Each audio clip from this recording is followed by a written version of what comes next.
चीन ये बात जानता है कि वह जब जब भारत से टकराने की कोशिश करेगा तब तब उसे मुंह की खानी पड़ेगी।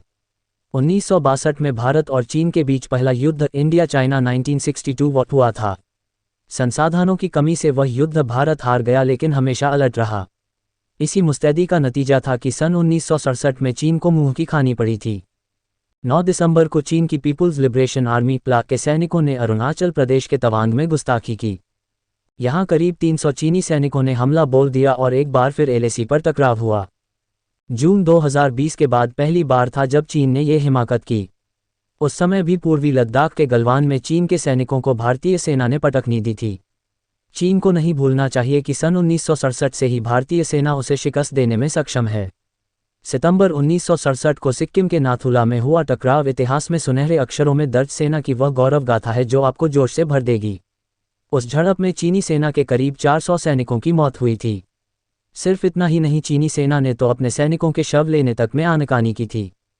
1962 में जब भारत को चीन के हाथों हार का सामना करना पड़ा तो हर कोई गहरे गम में डूब गया, लेकिन सेना ने अपना मनोबल गिरने नहीं दिया और वह हर पल मुस्तैद रहने लगी।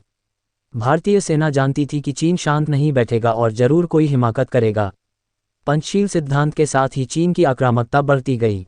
1962 में मिली जीत के बाद तो चीन और आक्रामक हो गया। सितंबर 1967 में सिक्किम के नाथुला में भारत और चीन के सैनिकों के बीच टकराव हुआ। ये टकराव जंग के 5 साल बाद सबसे ज्यादा डराने वाला था। इस टकराव में भारत के जहां 88 सैनिक शहीद हुए तो चीन के करीब 340 सैनिक मारे गए थे। चीन को यह बात नागवार थी कि भारतीय सेना के सैनिक सिक्किम में तैनात थे। सिक्किम की सीमा उत्तर और उत्तर पूर्व में तिब्बत, पूर्व में भूटान और पश्चिम में नेपाल और दक्षिण में पश्चिम बंगाल से सटी है। 20 अगस्त 1967 को भारत ने सीमा पर कटीले तारों की 3 स्तरीय घेराबंदी का काम शुरू किया। 23 अगस्त 1967 को चीनी सैनिक नाथुला तक आ गए। इनके हाथ में राइफल्स थीं। इन सैनिकों को बॉर्डर पर ही रोक दिया गया था। इस दौरान एक अधिकारी ने एक किताब से कुछ नारों को पढ़ना शुरू किया जबकि बाकी लोग उसके साथ चिल्ला रहे थे। 1 घंटे बाद चीनी जवान चले गए लेकिन वो वापस आए और विरोध प्रदर्शन करने लगे। 5 सितंबर 1967 को भारत ने कंटील तारों को लगाने का काम दोबारा शुरू किया। इस बार चीन के एक राजनेता भी विवाद में कूद पड़े।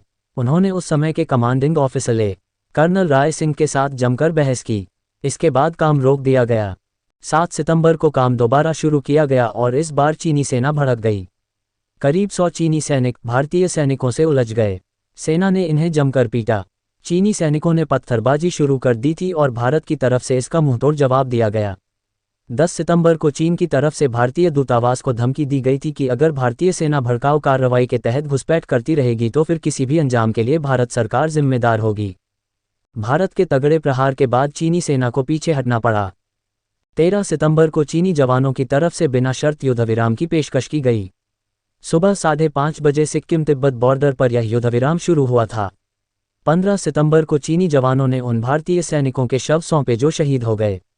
साथ ही हथियार और गोला बारूद भी वापस कर दिया। इसके बाद तो चीन शांति और भारत के साथ दोस्ती की भाषा बोलने लगा। 1 अक्टूबर को चोला पास पर फिर से झड़प हुई। ये जगह नाथुला से बस कुछ ही दूरी पर है, लेकिन इस बार भी भारतीय सैनिकों ने चीनी सैनिकों को बेबस कर दिया था।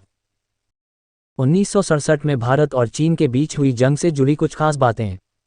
सितंबर 1967 में सिक्किम के नाथुला में भारत और चीन के सैनिकों के बीच टकराव हुआ था। इस टकराव में भारत के 88 सैनिक शहीद हुए थे। इस युद्ध की वजह बॉर्डर विवाद था। भारत मैकमोहन लाइन को बॉर्डर मानता था जबकि चीन इस बात को मानने से मना कर देता था। अगस्त 1967 में भारत ने नाथुला पास के इलाके में तार लगाने का काम शुरू कर दिया था, जिसे रोकने के लिए चीन ने एड़ी चोटी का जोर लगा दिया था। इस युद्ध में भारत ने निर्णायक सामरिक लाभ हासिल किया था। नाथुला में कई पीएलए किलेबंदी को नष्ट कर दिया गया था। तत्कालीन उप प्रधानमंत्री मोरारजी देसाई ने कहा था कि चीन को हमेशा दबाव की नीति पर भरोसा रहा है और भारत हमेशा उसके इस दांव पर पानी फेर देता है। स्वतंत्र स्रोतों के अनुसार भारत ने निर्णायक सामरिक लाभ हासिल किया और चीनी बलों के खिलाफ अपनी पकड़ बनाने में कामयाब रहा। नाथुला में कई पीएलए किलेबंदी को नष्ट कर दिया गया था, जहां भारतीय सैनिकों ने हमलावर चीनी बलों को वापस खदेड़ दिया। वीडियो पसंद आया है तो वीडियो को लाइक करें। यूट्यूब चैनल एबीपी विजन्स को सब्सक्राइब करके बेल आइकन को दबाना बिल्कुल भी मत भूलें। धन्यवाद।